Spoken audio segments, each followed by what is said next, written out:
Haleluya. Shalom saudara yang dikasih dalam Tuhan. Puji Tuhan. Sukacita bagi saya menyapa setiap umat Tuhan dimanapun Bapak Ibu Saudara berada melalui program Bible and Coffee. Saudara yang dikasih dalam Tuhan, saya rindu melalui program ini setiap kita anak-anak Tuhan terus dikuatkan dalam jalan-jalan hidup kita untuk tetap terus memegang janji Tuhan, untuk tetap terus mengandalkan Tuhan, dan untuk tetap terus berpengharapan kepada Tuhan. Karena dunia di mana kita hidup adalah dunia yang tidak mudah untuk kita jalani, untuk kita lewati. Tetapi kita hidup bukan karena melihat, kita hidup karena percaya. Itu sebabnya setiap kali kita mendengarkan dan merenungkan firman Tuhan, selalu ada kekuatan, selalu ada pengharapan, dan selalu ada damai sejahtera buat setiap kita. Mari saudara dikasih dalam Tuhan, kita akan kembali merenungkan firman Tuhan. Kita berdoa, kita datang kepada Tuhan.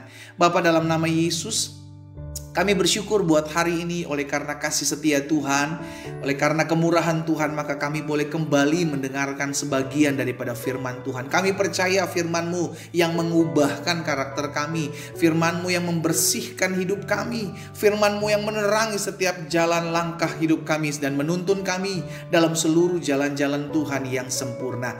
Itu sebabnya kami berdoa, sampaikan sesuatu bagi masing-masing kami, pengurapan dari tempat yang maha tinggi turun mengurapi kami, sehingga kami mengerti akan kebenaran, dan kebenaran kami ini yang memerdekakan hidup kami. Di dalam nama Tuhan Yesus Kristus kami berdoa.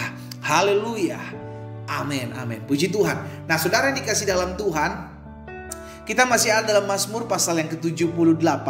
Dan hari ini saya mau bacakan buat setiap kita di ayat yang ke-9 sampai dengan ayat yang ke-11. Di dalam Mazmur pasal 78 ayat 9 sampai dengan ayat yang ke-11. Bani Efraim, pemanah-pemanah yang bersenjata lengkap. Lihat saudara ya, Bani Efraim, pemanah-pemanah yang bersenjata lengkap. Tapi apa yang terjadi? Berbalik pada hari pertempuran. Kalah pada hari pertempuran, lari daripada medan pertempuran. Padahal pemanah-pemanah ini bersenjata lengkap. Why? Kenapa? Ayat 10 katakan, karena mereka tidak berpegang pada perjanjian Allah dan enggan hidup menurut Tauratnya. Ayat 11, mereka melupakan pekerjaan-pekerjaannya, pekerjaan-pekerjaan Tuhan. Mereka melupakan perbuatan-perbuatan Allah yang ajaib yang telah diperlihatkannya kepada mereka. Lihat saudara yang dikasih dalam Tuhan, sehebat-hebatnya manusia, setangguh-tangguhnya, sekuat-kuatnya manusia, kalau hidup berdasarkan apa yang dia lihat, tidak memegang perjanjian oleh Allah, tidak menghidup menurut peraturannya, tidak hidup menurut Tauratnya, maka akan kalah dalam setiap pertempuran, akan gugur dalam setiap pertandingan, akan lemah menghadapi setiap tantangan hidup. Kenapa? Karena hidupnya hanya berdasarkan apa yang dia lihat. Hanya apa yang dia lihat. Padahal jelas firman Tuhan katakan, hidup kita ini bukan hidup karena melihat, tapi hidup kita karena percaya. Alkitab katakan, Bani Efraim, pemanah-pemanah yang bersenjata lengkap, berbalik pada hari pertempuran. Dasarnya jelas. Orang-orang yang hidupnya tidak berpegang pada perjanjian Allah akan lemah ketika diperhadapkan dengan badai hidup, saudara. Iya kan? Orang-orang yang berpegang pada firman Tuhan aja hampir-hampir lemah, hampir-hampir gak kuat. Apalagi orang-orang yang hanya mengandalkan kekuatannya, mengandalkan kepintarannya, mengandalkan pertemanannya. Oh, saya kenal sama si A, saya kenal si B, dia kan petinggi-petinggi di sini, petinggi-petinggi di situ. Saudaraku, kita hidup kalau tidak berpegang kepada perjanjian Allah, kita akan gampang goyah. Dan firman Allah mengingatkan kepada setiap kita, Yesus jelas mengingatkan kepada setiap kita, orang yang mendengarkan firman Tuhan dan melakukannya, dia akan disamakan seperti orang yang sedang mendirikan rumah di atas batu karang. Ada badai, ada banjir, ada angin ribut, rumah itu tetap kokoh. Kenapa? Karena dasarnya kuat, base-nya kuat, bangunannya kuat. Itu sebabnya saya mengajak setiap anak-anak Tuhan, mari kita hidup jangan berdasarkan apa yang kita lihat. Betul, di hadapan kita ada badai, di hadapan kita ada pergumulan, di hadapan kita ada ancaman-ancaman yang membuat kita takut, yang membuat kita khawatir. Tapi kita hidup bukan karena apa yang kita lihat, kita hidup karena kita percaya bahwa Tuhan menyertai kita. Kita hidup karena kita percaya Allah tidak pernah membiarkan kita. Kita hidup karena kita percaya orang yang menaruh pengharapan kepada Tuhan tidak akan pernah dipermalukan. Saudara yang dikasih dalam Tuhan, kalau kita hanya hidup berdasarkan apa yang kita lihat, kita gampang takut. Kita akan gampang khawatir, kita akan gampang down. Sebagian saudara pasti bilang, pendeta di hadapan saya ada masalah ini, ada masalah itu. Rumah tangga saya goncang, belum rumah tangga selesai, datang masalah ekonomi lagi pendeta. Usaha yang saya bangun, usaha yang saya rintis sekarang goncang. Saudara yang dikasih dalam Tuhan, kita hidup penuh dengan tantangan. Betul, kenapa? Karena kita masih manusia, kita masih injak bumi, kita masih tinggal di dunia. Tetapi kita mesti ingat, kita harus berpegang pada firman. Karena Injil adalah kekuatan Allah yang menyelamatkan. Kita harus berpegang, fokus kita kepada karya Allah. Fokus kita kepada karya keajaiban Tuhan. Pegang apa yang Tuhan sudah janjikan dalam hidupmu.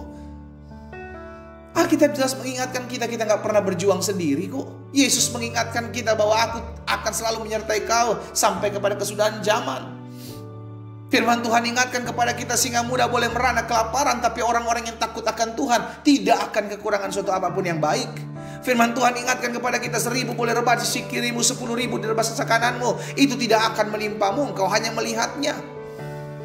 Ada banyak janji-janji firman Tuhan yang kita pegang. Kalau kita mau pegang, itu akan menguatkan kita.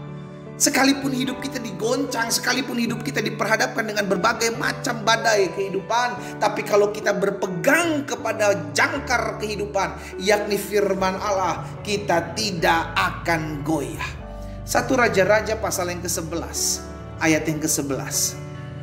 Dalam 1 Raja-Raja pasal 11 ayat 11 firman Tuhan bilang begini, lalu berfirmanlah Tuhan kepada Salomo, oleh karena begitu kelakuanmu. Kenapa kelakuan Salomo? Yakni engkau tidak berpegang, lihat, engkau tidak berpegang pada perjanjian dan segala ketetapanku, kata Tuhan, yang telah kuperintahkan kepadamu, maka sesungguhnya aku akan mengoyakkan kerajaan itu daripadamu dan akan memberikannya kepada hambamu. Bayangkan saudara, gak bisa kita memegang yang bisa kita andalkan, kekuatan kita kah, kepintaran kita, gak bisa.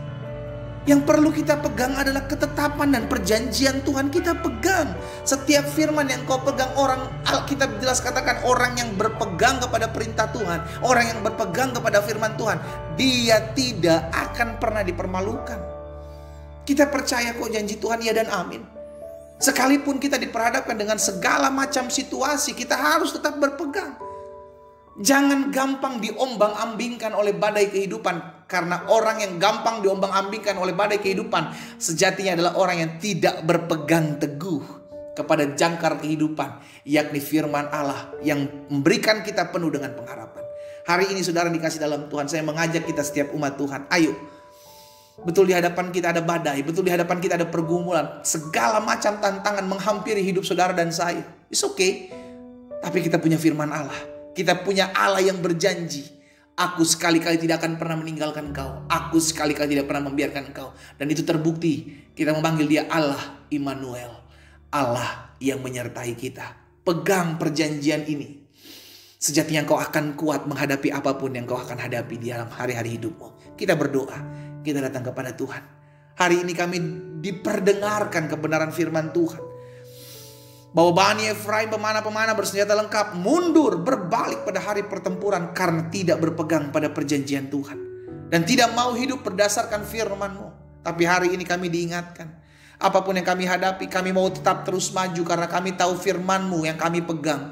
Orang-orang yang berpegang kepada firman-Mu ya Allah, kami percaya akan tetap terus bergerak maju. Sekalipun kami mencucurkan air mata, kami akan menuai dengan sorak-sorai. Amba berdoa firman termaterai dalam hidup dan hati kami umat-Mu yang mendengarkan saat ini. Kami percaya firman yang terdengar pada saat ini akan menjadi rema dan menjadi kekuatan, pengharapan buat kami tetap terus maju menghadapi setiap kenyataan yang kami lihat dalam hidup kami. Berkati setiap mereka yang hari-hari mengalami goncangan hidup. Tuhan beri kekuatan, beri penghiburan, beri pengharapan. Bahkan mereka yang sedang mengalami kelemahan tubuh, hari ini hamba berdoa dalam nama Yesus, disampaikan firman, disembuhkan mereka, dinyatakan dalam hidup masing-masing mereka. Terpujilah nama-Mu ya Allah. Di dalam nama Tuhan Yesus Kristus kami berdoa. Haleluya.